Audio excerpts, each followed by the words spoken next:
오늘 말씀의 제목을 한번 따라 하시겠습니까? 아브라함 때문에 무엇이 바뀌었다? 그 이름이 누구다? 이삭. 아브라함 때문에 운명이 바뀐 이삭, 이런 제목으로 말씀의 은혜를 나누기를 원합니다. 한 50대 되신 남자 성도님께서 예수를 뒤늦게 믿게 됐습니다. 늘 부모와 자식들이 예수 믿는 그 상황을 아주 싫어하고 핍박했던 그분이 나이 50이 넘어서 예수를 믿었습니다. 그리고 집사가 됩니다. 예수를 믿고 났더니 덜커덕 받은 은혜는 감사한데 어느 날부터 마음 가운데 두려움이 생깁니다. 그 두려움은 뭐냐면, 내가 그동안 너무 허랑방탕하게 살았는데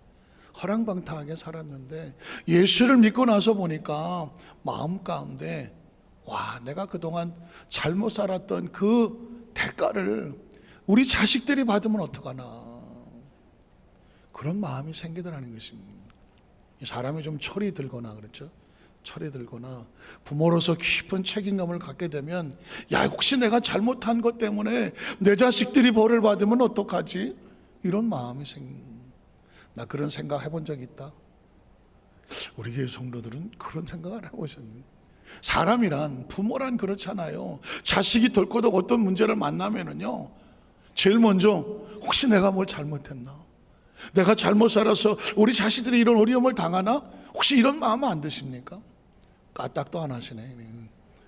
사실 저도 겪어본 건데, 저희 아이가 큰 사고를 당하니까 덜커덕 하나님, 제가 혹시 하나님께 잘못한 게 있나요? 마음 가운데 내 자신을 돌아보게 되더라고요. 아마도 그 집사님께서는 자신의 지나온 삶의 모습이 예수를 믿고 나니까 그게 죄라는 사실을 깨달았어.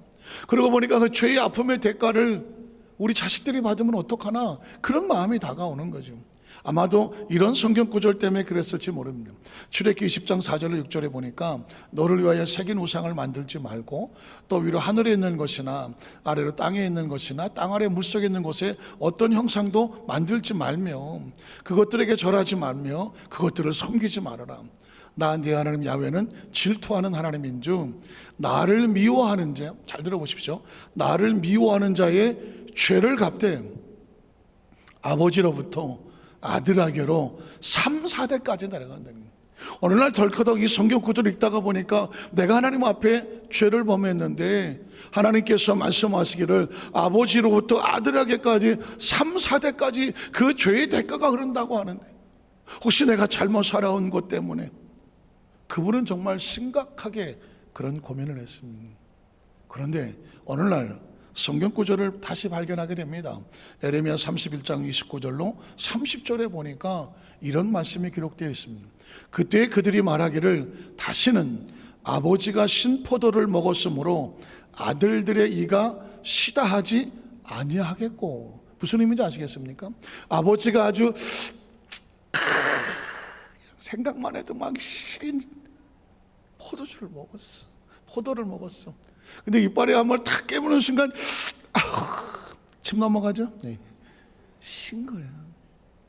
그런데 성경은 말합니다. 아버지의 이가 시다고 자식의 이가 시지는 않을 것이다는 거예요.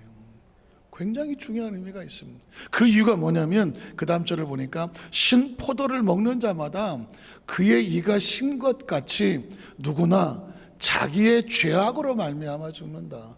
이 이야기는 부모가 잘못을 했다고 할지라도 그건 잘못한 부모의 대가지 자식이 그로 인하여서 대가를 치르지는 않는다는 것입니다. 이 집사님은 이 구절을 읽고 펑펑 울었다고 합니다. 하나님, 내가 평생 예수를 믿기 전에 하나님 정말 없이 엉망진창으로 살았는데 예수를 믿고 나서 보니까 내가 살아온 게 죄입니다. 근데 이 죄를 내가 회개하는 하겠지만 이 죄의 대가가 내 자녀들에게 내려간다고 생각을 하니 가슴이 미어지는데, 오늘 말씀을 듣고 보니 하나님은 원칙을 갖고 계시다.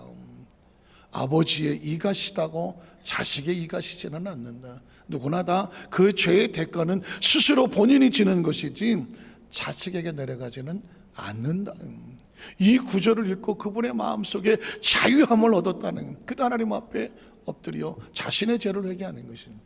그런데 성경 구절에 보면 이 영향력이라는 것이 얼마나 중요하냐면, 왜 출애굽기 그러면 하나님께서 3, 4대까지 내려간다고 말했을까? 부모라는 게 얼마나 중요하냐면, 우리 신앙생활을 잘 하지 못하고 세상적으로 엉망진창 살아가면 자식이 뭘 보고 배우겠습니까? 우리 아버지도 그런데 우리 엄마도 그런데. 그러니까 그들이 하나님 앞에 온전한 삶을 살지를 못하겠죠. 그러면 어떻게 돼? 그 자식도 그 자신의 죄로 인하여 죄의 대가를 치르는 거죠. 그러니까 3, 4대 하나님과의 관계가 회복되지 않냐면 그 죄의 대가는 그 가문에 흐를 수밖에 없는 것이죠. 그런데 반대로 오늘 출애굽기 13, 6절에 보니까 이렇게 말합니다. 나를 사랑하고 내 계명을 지키는 자에게는 1000대까지 은혜를 베풀겠다고 말하는 것입니다. 이건 부모가 잘했는데 자식들은 엉망진창 살아도 1000대까지 은혜를 베푼다는 것이 아니라 부모의 영향력이라는 것이, 하나님 앞에 하나님을 사랑하고 계명을 지키고 믿음으로 살아가는데 그 부모를 바라보고 자식들이 역시 하나님을 사랑하고 계명을 지키며 살아가니 그 자녀에게도 은혜가 임하고, 또 자녀에게 은혜가 임하고, 또 자녀에게도 은혜가 임하고. 그러니 어떻게 되겠습니까? 그 가문에는 하나님의 은혜가 1000대 아니라 1000대까지라도 하나님께서 은혜를 베푸시겠다는 것입니다. 여기서 굉장히 중요한 건 뭐냐? 부모의 영향력입니다. 우리가 어떤 영향력을 자녀들에게 미치느냐에 따라서 어떤 자녀들은 안타깝지만 그 죄의 대가가 스스로의 죄입니다. 죄의 대가가 3, 4대까지 흘러내려가기도 하겠지만, 어떤 집안에는 그 부모의 믿음의 영향력이 자녀들에게 하나님의 은혜를 얻게 하되 1000대까지 흐르게 한다는 것입니다. 오늘 그 성경적인 내용을 한번 찾아보면 성경 속에 아브라함으로 인하여 이삭이 복을 받는다라는 구절이 나옵니다. 그럼 이삭이 아브라함의 자식으로 태어났기 때문에 가만히 있어도 복을 받는다는 것이 아니라 그 아버지 아브라함의 영향력으로 인하여 이삭에까지 미치고 이삭이 그걸 본받아 살았더니 그 복이 임하더라, 이런 이야기입니다. 우리 첫 번째로 이삭이 아브라함의 자식이지만 하마터면 큰일 날 뻔하는 것은 아예 이 세상에 존재하지 못했거나 아브라함의 축복을 받지 못했을 수도 있다는 것이죠. 창세기 15장 1절로 3절을 보면 이후에 야훼의 말씀이 환상 중에 아브라함에게 임하여 이르시되 아브라함아 두려워하지 말라, 나는 네 방패여 너희 지극히 큰 상급이니라. 아브라함이 이르되 주 야훼여 무엇을 내게 주시려 하나이까? 나는 자식이 없습니다.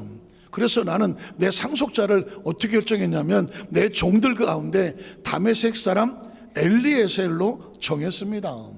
그래서 3절에 보니까 아브라함이 또 이르되 주께서 내게 씨를 주지 않았다. 난 자식이 없으니까 내 집에서 길린 자가 내 상속자가 될 것입니다. 우리가 읽기에는 그런가? 그렇게 들리겠죠. 그런데 만에 하나 이삭의 입장에서 아버지 얘기를 들었다고 보십시오. 이삭이 이렇게 생각하기를, 아버지는 생각합니다. 난 자식이 없어. 이삭이 없다는 겁니다. 난 자식이 없기 때문에 엘리에셀 내 종이 내 상속자가 될 거야. 하마터면 이 상속권이 이삭에게로 내려가는 것이 아니라 누구한테 내려갈 뻔했습니까? 엘리에셀에게 내려갈 뻔했던 것입니다. 전 이삭의 입장에서 보니까 가슴이 얼마나 철렁했을까. 아버지는 이삭을 지금 기대하지 않습니다. 또 뿐만 아니라 16장 1절로 4절에 보면 이게 또 이스마엘이 등장합니다. 아브라함 안에 사례는 출산하지 못하였고 그에게 한 여종이 있으니 애굽 사람이여 이름은 하갈이라.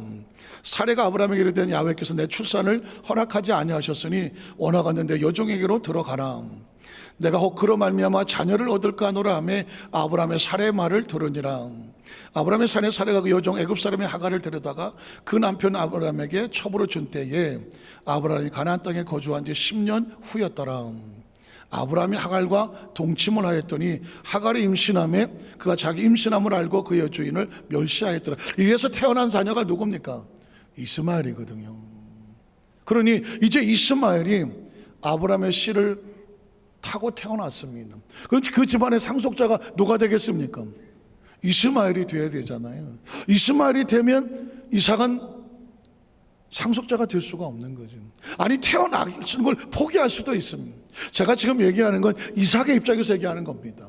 아버지가 엘리에셀을 종을 상속자로 세웠다면, 아니면 첩을 통해서 태어난 이스마엘을 상속자로 삼았다면 이삭은 이 세상 구경을 못하는 겁니다. 세상에 살다가 어느 날, 야, 내가 정말 그때 죽을 뻔했을 수도 있었는데, 어떻게 보면 이 세상이 더 이상 존재하지 못했을 뻔했을 수도 있었는데, 그런 위기를 만난 적이 없으십니까? 창세기 21장 1절로 4절에 보면 이삭이 드디어 탄생을 하긴 합니다. 야훼께서 말씀하신 대로 사라를 돌보셨고, 야훼께서 말씀하신 대로 사라가 행하셨으므로 사라가 임신하고 하나님 말씀하신 시기가 되어 노년의 아브라함에게 아들을 낳았다. 아브라함에게 태어난 아들 곧 사라가 자기가 낳은 아들을 이름하여 이삭이라 하였고, 그 아들 이삭이 난 지 8일 만에 그 하나님의 명령하신 대로 할례를 행하였더라. 자, 이삭이 태어났지만 다 삽니까? 태어났다고 살지는 못합니다. 살다 보면 죽음의 위기도 만날 수가 있습니다. 창세기 22장에 보면 하마터면 이 이삭은 제단의 제물로 사라질 뻔했습니다. 그 일이 하나님이 아브라함을 시험하시려고 그를 부르시되 아브라함아 하시니 그가 이르되 내가 여기 있나이다. 야훼께서 이르시되 내 아들 내 사랑하는 독자 이삭을 데리고 모리아 땅으로 가서 뭘 해라? 내가 일러준 한 산 거기서 뭐를 드리라? 번제로 드리라고 말했습니다. 실제로 이삭은 어디까지 올라갔냐면 그 제단까지 올라갑니다. 6절로 10절을 봤더니 아브라함이 위에 번제나무를 가져다가 그 아들 이삭에게 지우고 자기는 불과 칼을 손에 들고 두 사람이 동행하더니 이삭이 그 아버지 아브라함에게 말하 이르되 내 아버지 하니 그가 이르되 내 아들아 내가 여기 있노라. 이삭이 이르되 불과 나무는 있거니와 번제할 어린 양은 어디 있나이까? 아브라함이 이르되 내 아들아 번제할 어린 양은 하나님이 자기를 위해서 친히 준비하시리라 하고 두 사람이 함께 나아가서 하나님이 일러준 곳에 이른지라 이 아브라함이 곳에 제단을 쌓고 나무를 버려놓고 그의 아들 이삭을 결박하고 제단 나무 위에 올려 놓았고 손을 내밀어 칼을 잡고 그 아들을 잡으려 했다. 여기서 조금만 삐끗했으면 이삭은 죽는 겁니다. 그러니까 이삭이요 살아있다는 것은 엘리에셀을 대신하여 그 상속자가 될 위기를 넘겼다는 것이고, 첩의 아들 이스마엘이 태어났는데 아브라함이 이스마엘을 상속자로 삼지 아니하고 이삭을 다시 태어나기를 기다렸다는 것이고, 그 이삭이 20살까지 살았지만 이건 하나님의 명령대로 제물에 되어서 죽을 수도 있는 위기를 만났다는 것입니다. 그런데 그 위기 가운데 이 상황 불가항력적이죠. 사람이 할 수가 없습니다. 근데 어떻게 살아남았을까요? 결론을 얘기하면 하나님의 개입밖에 없습니다. 오늘 저와 여러분이 이제껏 살아오면서 지금까지 내 힘으로 살아왔다 혹시 이렇게 생각하십니까? 저는 이 말씀을 생각하면서 저의 지나온 삶 가운데에 불가항력적으로 위기를 만났던 생각을 순간 하게 됐습니다. 저는 이제 저희 아버님이 해병대 직업군인을 하셨어요. 그러니까는 평생 많이 여기저기 옮겨 다녔죠. 제 기억이 아주 어렸을 때는 저는 이제 경기도 파주 금천에서 태어났는데 아마 저희 아버님이 그때 거기서 군대 생활을 거기서도 부대가 있었나 해병대가 잘 모르겠지만 어쨌든 거기 태어났습니다. 제가 태어날 당시 때가 어떻게 기억을 하겠습니까? 그렇죠? 그런데 또 얼마 안 있다가 저희 아버님이 이제 김포에 아마 여단이 있는데 김포로 이제 임지를 움직이게 되신 것 같습니다. 그러니까 제가 이제 거기서 국민학교를 다녔습니다. 국민학교를 다녔는데 제 기억 속에 김포라는 곳은 앞강, 새강, 뒷강 산이 많았고 그 강이 많았고 그 다음에 평야이기 때문에 거기에 뭐 수리조합해서 강이 좀 많이 있었습니다. 한 6살쯤 될 것 같아요. 아주 어린 나이인데 그 친구들하고 형들 따라서 그 당시엔 런닝구 반스만 입었습니다. 런닝구 반스라 그랬어요. 수영복이 없잖아요. 그래서 강에 뭐 하러 갑니까? 멱을 감으러 가죠. 수영 이런 단어를 쓰지 않습니다. 멱 감으러 가는 겁니다. 그래서 이제 강에 들어갔는데 그때 제 어린 기억에 흙탕물이었고 물살도 셌어요. 근데 거기를 뭘 어떻게 알고 들어갔죠. 그러니 좀 들어가다가 보니까 제가 보니까 물에 빠진 거예요. 제 기억에 막 허적허적던 기억밖에 없어요. 그런데 여기서 이렇게 죽나? 어린 나이에? 그때 무심코 제 발바닥에 뭔가 딱딱한 게 하나 걸리는 그런 느낌을 갖고 반사적으로 본능적으로 그걸 걷어차고 물속으로 바깥으로 튀어나와 겨우 나왔습니다. 그때 제 그때 기억이 생생해서 지금도 잊혀지지 않는데 혼자 나와서 막 거리고 막 이랬었죠. 옆에는 내가 그런 일이 있었는지를 모릅니다. 가끔 가다가 제가 그때 생각을 하면 어떻게 나왔지? 그게 정말 바위였을까? 이 뭐 조그만 일곱 여섯 일곱 짜리가 무슨 물속에 깊이 빠져서 바위를 차고 나왔겠습니까? 아니면 하나님이 나를 밀어주셨나?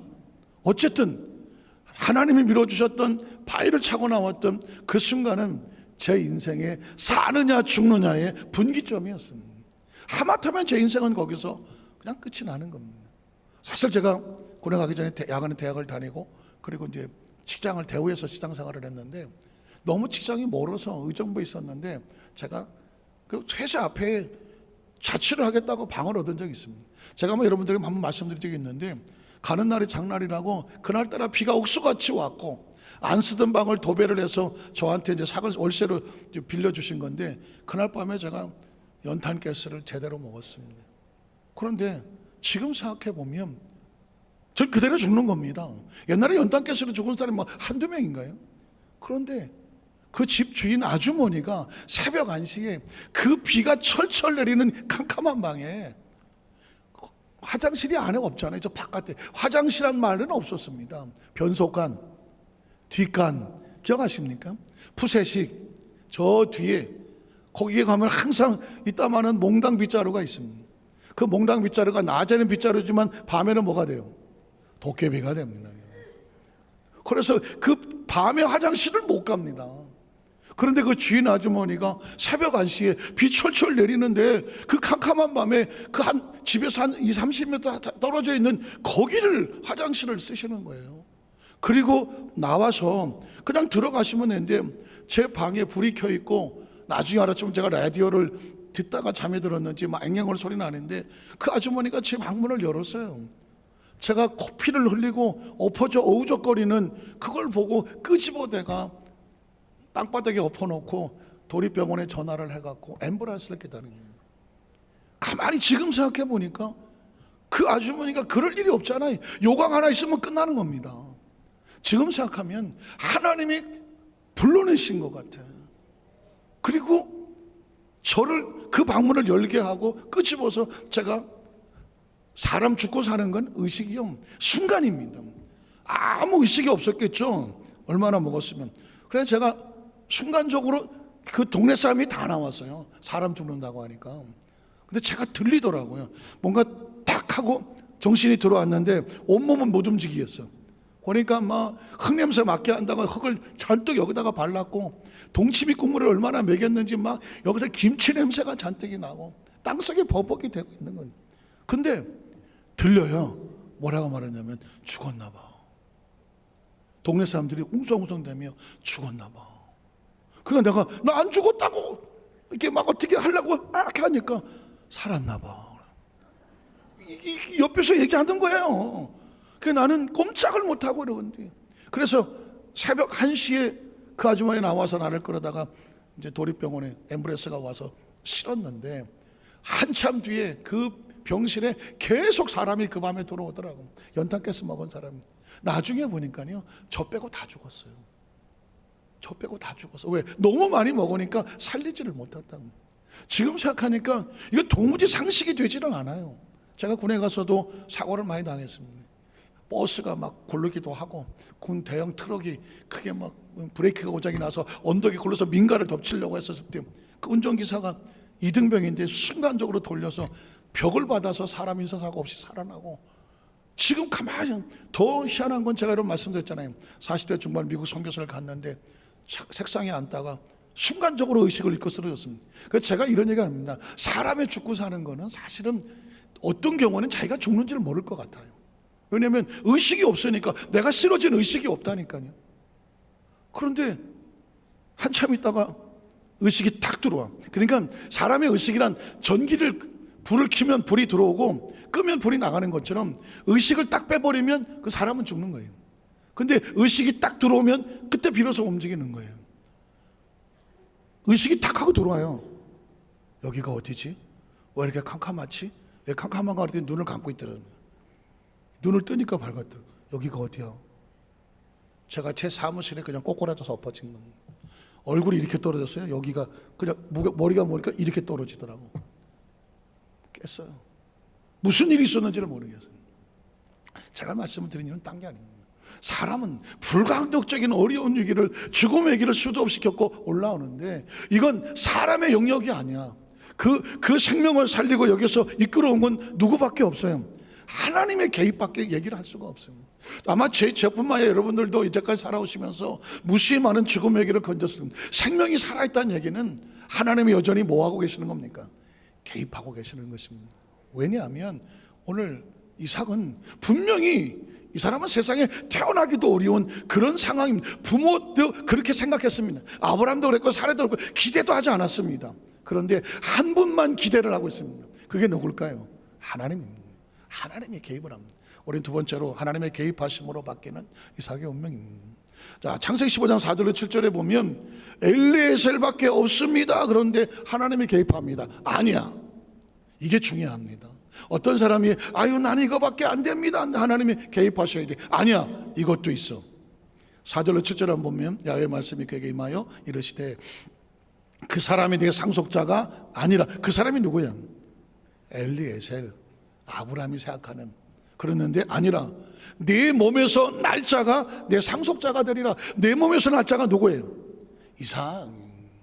우리는 보지 못하고 들리지 못하고 살아보지 않지만 하나님께서 보고 계시는 사람이죠. 그게 이삭이야. 그러니까 인간의 생명 자체는요, 어쩌다가 뭐 남녀가 만나서 뭐 임신을 하고 자식을 낳아서 그래서 태어났어요. 이게 아니라니까요. 이 구조 속에서 하나님은 한 생명이 탄생하고 한 생명이 이 땅에 와서 존재하기 위해서 하나님의 고뇌가 있어, 고심이 있고 심사가 있고 수고가 있어서 정확한 법칙과 원리에서 그 시간에 존재하게 하는 거지. 오늘 저와 여러분 이 땅에 살면서 크리스찬으로서 우리가 존재하는 이유를 알지 못하면 삶에 무슨 의미가 있습니까? 인간의 이 처절한 고독과 절망은 뭐냐? 내가 왜 사는지를 모르는 거예요. 내가 왜 사는지를 몰라. 내 목적이 뭔지 몰라. 내 가치가 뭔지를 몰라. 내가 무엇 때문에 왔는지를 몰라. 어디서 왔는지를 몰라. 내 삶의 이유가 뭔지를 몰라. 내가 어디로 가는지를 몰라. 성경에 한 방에 이 문제를 해결할 수 있는 방법은 하나밖에 없어. 하나님이라는 존재예요. 하나님의 계획 속에, 하나님의 섭리와 속에, 하나님의 때 속에 하나님 우리를 존재하게 하시고 이 땅에 하나님 안에 살게 하시고 하나님을 믿고 살아가게 하시고 이 땅의 삶의 미래를 향하여 두려워하지 않는 이유가 뭐야? 우리의 미래 속에는 여전히 하나님이 계시는, 우리를 보내신 하나님께서 이 안에 하나님 안에 살게 하실 것이고 이 땅의 삶을 끝나도 하나님 안으로 돌아갈 것을 믿습니다. 그러나 생명의 가치가 있는 건 하나님이란 단어 때문에 그러는 겁니다. 이삭의 의미가 있는 건 뭐예요? 하나님의 생각이 있잖아요. 내 몸에서 날짜가 내 상속자가 될 것이라고 말하는 거예요. 내 상속자는 아브라함이 선택하는 게 아니야. 하나님이 선택하는 거예요. 놀랍지 않습니까? 그 다음 절을 보면 그래서 그를 이끌고 밖으로 나가서 이르되 하늘을 오르는 무뼈를 셀 수 있나 봐라. 또 그에게 이르시되 내 자손이 이와 같을 것이다. 아브라함의 야훼를 믿으니 야훼께서를 그의 의로 여기시고 또 그에게 이르시되 나는 이 땅을 내게 주어 소유를 삼게 하려고 너를 갈대아인 우르 세상에서 이곳에 이끌어낸 야훼 하나님이다. 예수님을 구주로 믿으시면 아멘 하시기 바랍니다. 우리를 왜 저 세상 갈대 속에서 끄집어내어서 하나님의 나를 기억하며 예배하며 하나님의 자녀로 삼아주실까요? 목적과 이유가 뭘까요? 하나님이 저와 여러분에게 주시고 싶은 게 있어. 세워놓고 싶은 것이 있고요, 만들고 싶은 게 있고요, 하나님의 약속을 상속해주고 싶어하는 하나님의 약속의 비전이 있는 거예요. 우리는 하나님의 비밀이 있는 사람입니다. 한 사람 한 사람 하나님의 비밀이 있는 거예요. 우리 옆에 계신 한번 쳐다보세요. 우습게 보입니까? 나 우습게 보지 말라 그러세요. 나 우습게 보지 마. 내 안에 뭐가 있어? 하나님의 비밀이 있는 거예요. 하나님의 비밀이 있는 거예요. 여러분이 보이지 않아도 들리지 않아도 내가 뭐가 되겠어? 아브라함처럼 난 하나도 없어요. 나는 안 돼요. 그냥 엘리에셀이나. 그거 아니야. 하나님은 이삭을 통하여 하나님의 꿈을 갖고 계시는 것처럼 한 사람 한 사람에게 하나님의 비전과 꿈이 있는 거예요. 저와 여러분이 가지고 있는 생명의 가치는 천하도 안 된다고 말하잖아요. 하나님의 영을 가지고 있으니까 우리 그런 당당함으로 살아야 돼요. 그런 자신감으로 살아야 돼요. 여러분, 저와 여러분이 매일 아침에 선포하시는 난 하나님의 사람이다. 하나님의 비밀이 있다. 하나님의 비전이 있다. 꿈이 있다. 겉으로 보이는 것이 인생이 아니다. 나의 존재와 가치는 하나님 안에 있다는 목적과 이유가 정확한 겁니다. 창세기 17장 15절 19절도 보면 이스마엘? 아니야. 하나님이 또 아브라함에게 이르시되 내 아내 사레는 또 이름을 사레라 하지 말고 사라라 하라. 내가 그에게 복을 주어 그가 네게 아들을 낳아주게 할 것이며, 이삭이죠. 내가 그에게 복을 주어 그를 여러 민족의 어머니가 되게 하리니 민족의 여러 왕이 그에게서 나올 것이다. 아브라함이 엎드려 웃으며, 아이고, 전 이 구절 생각할 때마다 참 인간적이다. 아니, 하나님을 뭐 따라서 믿었더니 의로 여길 정도로 했던 사람인데, 하나님이 그 아브라함과 사라에게 자식을 준다니까 아브라함이 엎드려 웃었다고 얘기하더라고요. 때로 크리스찬들이요, 하나님 말씀을 듣지만 우리 머리가, 뇌가 생각하기를, 계산하기를 어떻게 생각합니까? 웃기기 때가 많지 않습니까? 아유, 저게 말이 되나? 생각하기 그렇잖아요. 내 살아온 경험이 그렇고, 계산이 그렇고, 사람은 말이야 원래 이건 안 되는 거야, 우리 이렇게 생각하잖아요. 근데 그게 된다고 말하면, 아이씨, 내가 뭐가 되겠어. 아브라함의 웃음이 아니라 우리 모두의 웃음이라니까. 근데 그 웃음의 그 배후에는 뭐예요? 하나님의 능력을 믿지 못하는 거예요. 내가 안 되니까 하나님이 안 된다고 생각하는 거예요. 여러분 기억하십시오. 크리스찬의 큰 미스테이크, 실수는 뭐냐? 내가 안 된다고, 하나님이 안 된다고 생각하는 건, 이건 하나님 앞에 온전한 믿음이 아닙니다. 나는 안 됐지만 하나님은 하신다는 거죠. 어떤 분이 이런 간증을 하더라고요. 하나님, 이 연약함을 나에게 고쳐달라고, 나를 강하게 해달라고. 그때 하나님이 응답을 주신, 너는 연약해도 괜찮아. 왜? 내가 너의 강함이 되어줄게. 어떻게 생각하십니까? 내가 뭐 열심히 믿고 뭐 10년 20년을 다녀도 난 이게 항상 연약한데요. 하나님 말씀하면, 너 연약해도 괜찮아. 내가 너의 강함이 되어줄게. 너희가 지혜가 부족해, 괜찮아. 내가 너의 지혜가 되어줄게. 네가 당장 뭐 연권 물건이 없어서 부족한데 괜찮아. 내가 채워줄게. 그래서 우리 스스로 나를 자랑하는 것이 아니라 나를 채워주신 하나님, 강하게 하신 하나님, 내가 너를 만들어줄게. 하나님께서 아브라함을 불러냈을 때도 아브라함은 뭐 자식도 없고요, 뭐 나이도 많고 뭐 나는 없는데 괜찮아. 내가 너에게 자식을 줄게. 내가 너를 만들어 줄게. 난 아무것도 없는데 내가 이 땅을 너에게 줄게. 이게 하나님입니다. 계속 읽어볼까요? 그랬더니 100세 된 사람이 어찌 자식을 낳을까? 사라는 90세니 어찌 출산하리요? 하고 아브라함이 하나님 앞에 엎드려서, 하나님, 이스마엘이나 잘 되게 원합니다. 이 구절도 이해가 가는 거예요. 있는 거라도 어떻게 해달라는 거 아니겠습니까? 근데 하나님 뭐라 하면 돼요? 이스마엘? 안 돼. 안 돼. 그 다음 절 보니까 뭐라 하면, 하나님이 치되 아니라 내 안에 사라가 내게 아들을 낳으니. 그게 누구야? 이삭. 반드시 이삭이어야 돼. 너는 그의 이름을 이삭이라고 하라는 거예요. 하나님 이름까지 지어줍니다. 저는 여기서 만삭해 모든 손을 가슴속에, 생각 속에 이걸 아셔야 돼요. 하나님은 반드시 놓여야 된다고 말하는 거예요. 놓여야 돼. 너는 할 수 있어. 내가 너 때문에 이 일을 하는 거야. 오늘 말씀을 듣게 하는 이유, 이 자리에 있게 하는 이유, 난 너에게 하고 싶은 얘가 있기 때문에 그래. 너를 통하여 하고 싶기 때문에 그래. 이게 하나님입니다. 하나님, 나 지금 가지고 있는 게 이 정도 있는데요, 이건 어떻게 좀 되니? 아니야.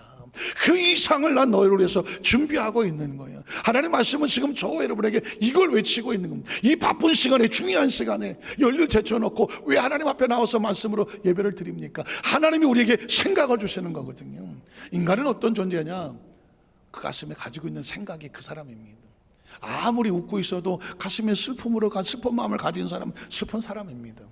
아무리 헤헤거리고 있어도 마음에 미움을 가지고 있으면 그 사람은 원한을 가지고 있는 사람입니다. 사람을 어떻게 평가하느냐? 그 사람의 마음이 그 사람입니다. 예배는 뭐냐? 우리 마음속에 하나님의 마음을 채워주는 겁니다. 부족하고 연약하고 모자란데 하나님의 마음을 주신, 하나님의 마음이 강하게 주시면 우리 강한 자가 되는 거고요, 부유한 자가 되는 것이고요, 여유 있는 자가 되고 넉넉한 자가 되는 거예요. 그러니까 여러분, 세상 어디 가서 저와 여러분의 마음속에 그 마음을 흡족하게 해서 하나님께서 용기를 줄 마음이 어디서 있습니까? 대부분의 사탄은 우리 가운데 그런 마음을 주지 않습니다. 절망하게 합니다. 실망하게 하고, 낙심하게 하고, 불안하게 하고, 초조하게 하고, 사방 눈치 보게 만들고. 그러나 하나님 앞에 온 하나님의 사람들은 누구도 눈치 보지 말아요. 강하고 담대하라. 두려워하지 말고 놀라지 말아요.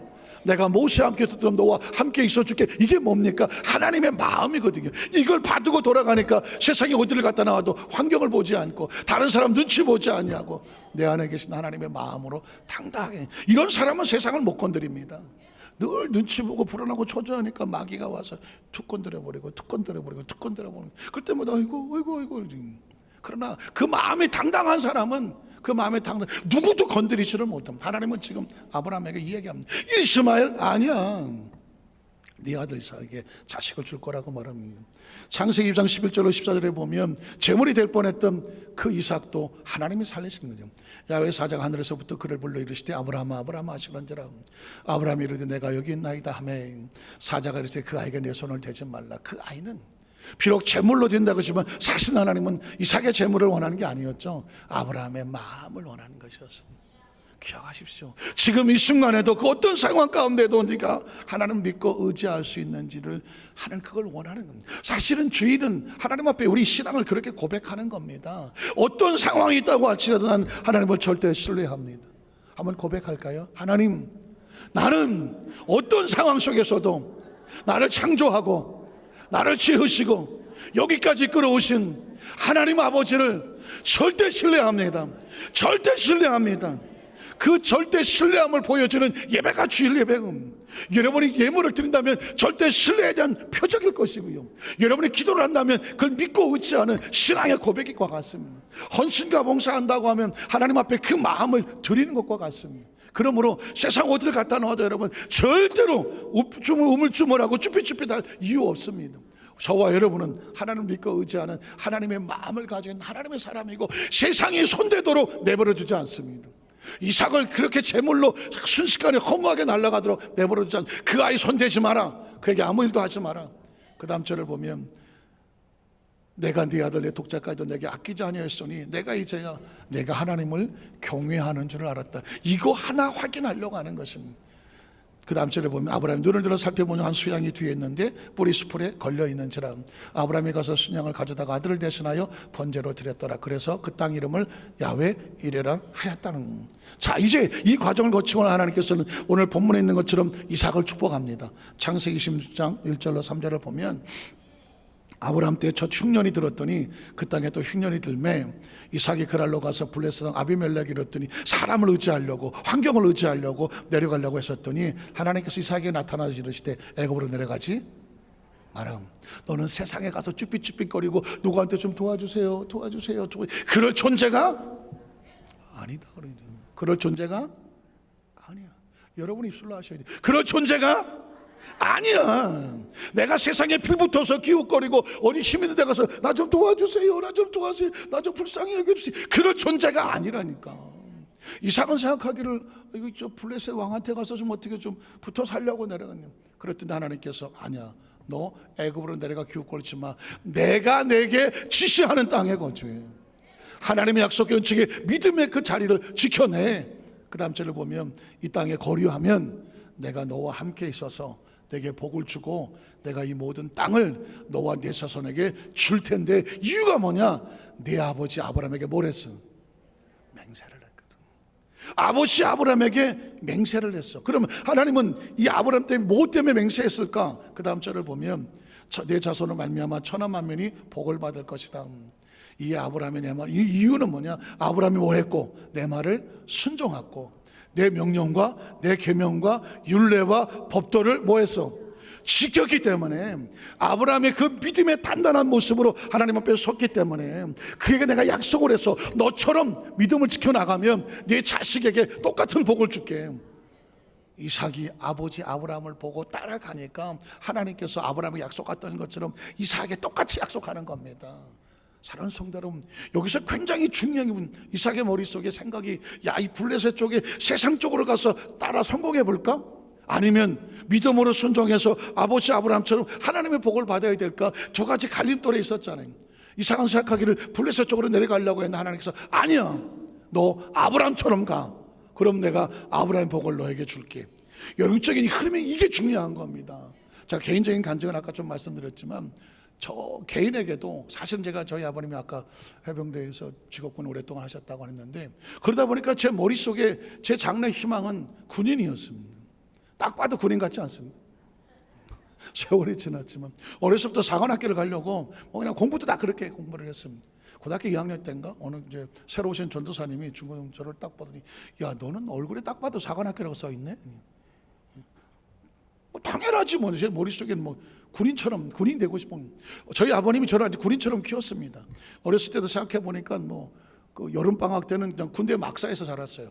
그러니까 제가 군인인 줄 알아서 어렸을 때부터 옷도 군복을 줄여서 미싱을 잘하셨고 잘라서 군복을 입히고, 그러니까 난 당연히 군인이라고 생각을 했죠. 그런데 저희 어머니는, 이게 또 우리 집사님 권사님 되신 우리 어머니는 어려서부터 신앙생활을 하셨고 그냥 믿음으로만 사시는 분이에요. 그러니까 순복음교회 지역장 구역장 하시니 얼마나 맨날 불러만 하고 다니세요. 전도하고 신방하러 다니세요. 기도 제목이 뭐겠어? 주여 우리 아들을 주의 종이 되게 하여 주시옵소서. 그런 찬송도 있어. 주여 우리 아들을 주의 종이, 어머니의 기도인가요. 그래갖고 큰 아들은 장로님이 되게 하시고 작은 아들을 주의 종이 되게 하여 주시옵소서. 그런데 하나님께서 안수를 거꾸로 하셔갖고 이렇게 가셔갖고 큰 아들이 목사가 되고 작은 아들이 사고를 하시는. 그리고 그래서 제가 주의 종이 됐어요. 지금 생각하니까 아찔한 겁니다. 저에겐 두 가지 길이 있었습니다. 군으로 가는 길이 있었고 하나님의 종으로 가는 길이 있었는데, 하나님이 제 흐름을 어떻게 개입하셨냐면 이쪽으로 끌고 가시는 겁니다. 그래서 제가 신학을 하게 된 동기도, 저희 어머님이 어느 날 신학교 원서를 가지고 오셔갖고, 그것도 참 그 지역장님과 같이 오셔서 그 원서를 뒤밀었는데, 제가 이따 내가 무슨 이걸 가냐고 그걸 방어를 안 했어. 싫다고 뿌리치지는 않았어. 지금도 신기한 거예요. 제가 그럴 상황이 아니거든요.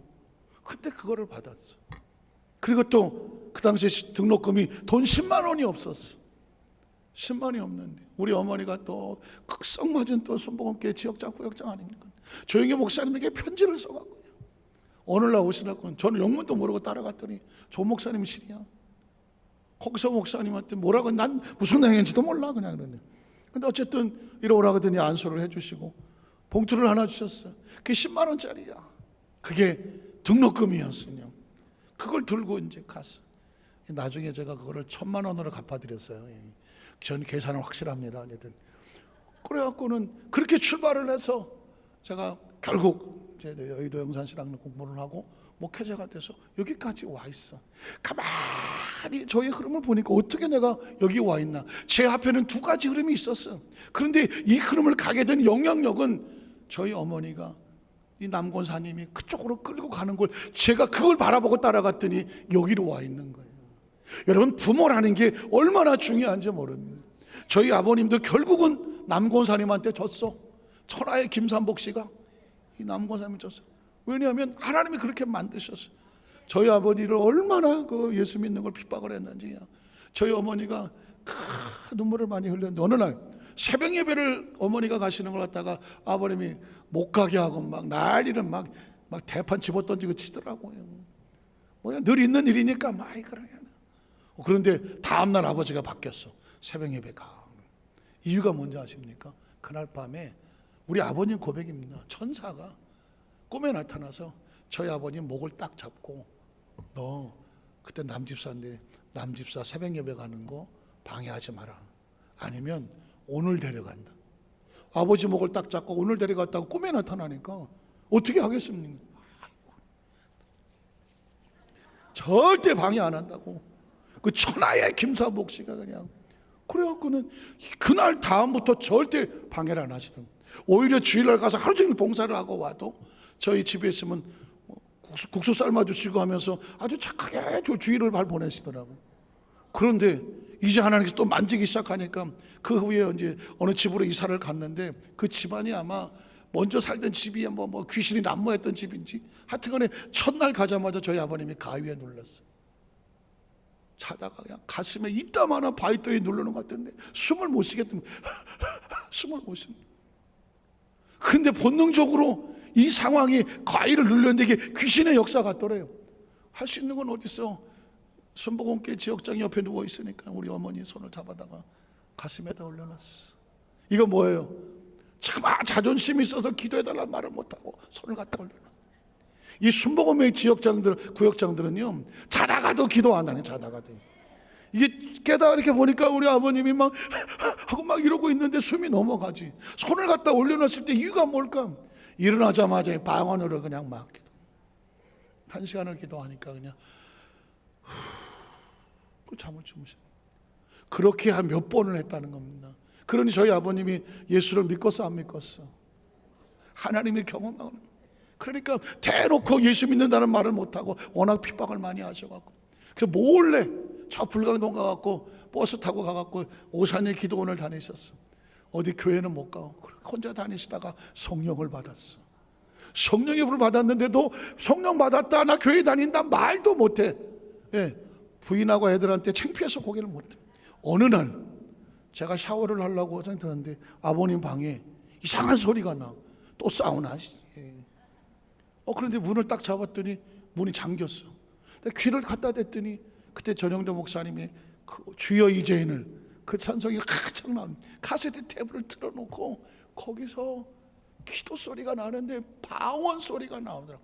나는 천하의 김삼복 씨가 예수 믿는지도 몰랐는데, 나는 거기서 그 찬양을 틀어놓고 방언으로 그렇게 기도하는, 와, 막 저는 전율이 나더라고. 우리 아버지가 저런다고? 미친 거 아닌가? 와. 근데 말을 안 했죠. 저도 말을 안 했어.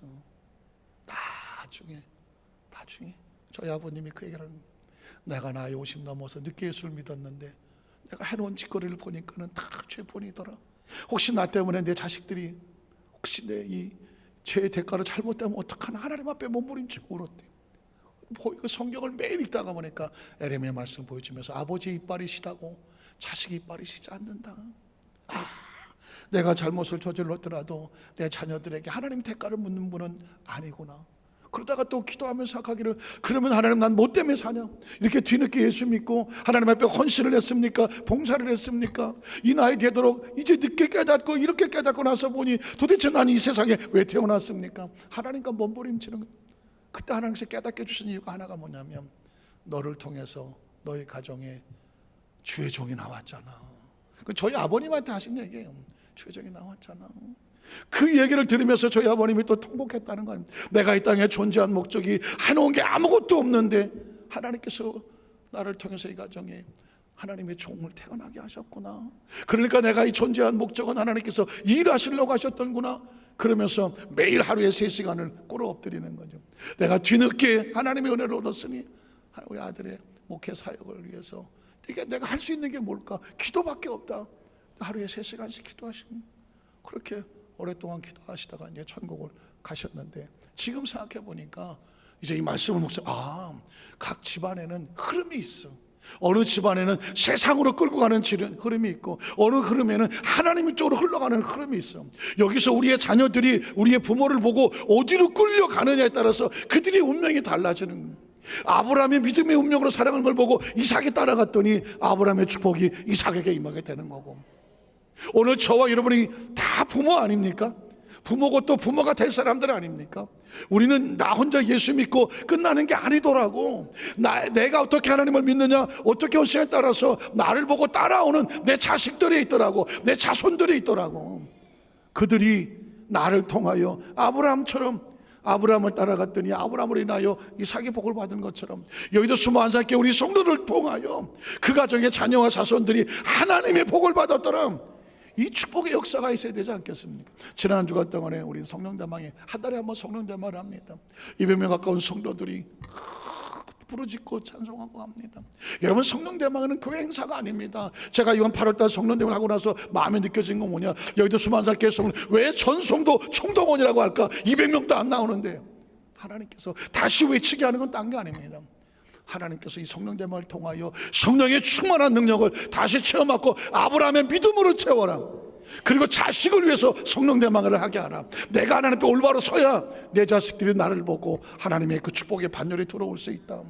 그냥 나 혼자 어떻게 세상에 자녀들은 니네만 다 컸으니까 니네들이 알아서 해. 다른 믿음은 자기 믿음으로 가는 거지 방해하시겠습니까? 내버려 두시겠습니까? 여러분이 어느 날 땀을 치며 후회할 때는 이삭이 아브라함을 떠나 세상을 불려서 내려가서 세상에 겉돌았더라. 허망한 세월을 보냈더라. 아브라함이 뒤늦게 땅을 치지 않겠습니까? 오늘 말씀에 저는 절박한 마음으로 씁니다. 우리 여의도 만작교회 성도들이 우리가 이 땅에 부모, 앞으로 또 부모가 되고 또 할머니 할아버지 계시는데, 우리가 아브라함처럼 믿음의 길을 잘 가서 하나님이 너의 아버지 너의 어머니 그 믿음으로 인하여 내 자손에게 약속한 것을 너에게 주리라. 성경이 스토리로 끝나지 아니하고 우리 성도들의 간증이 되고 레마가 되고 응답이 되고 축복이 되시기를 주님의 이름으로 축원합니다. 기도하겠습니다. 하나님 아버지 감사합니다.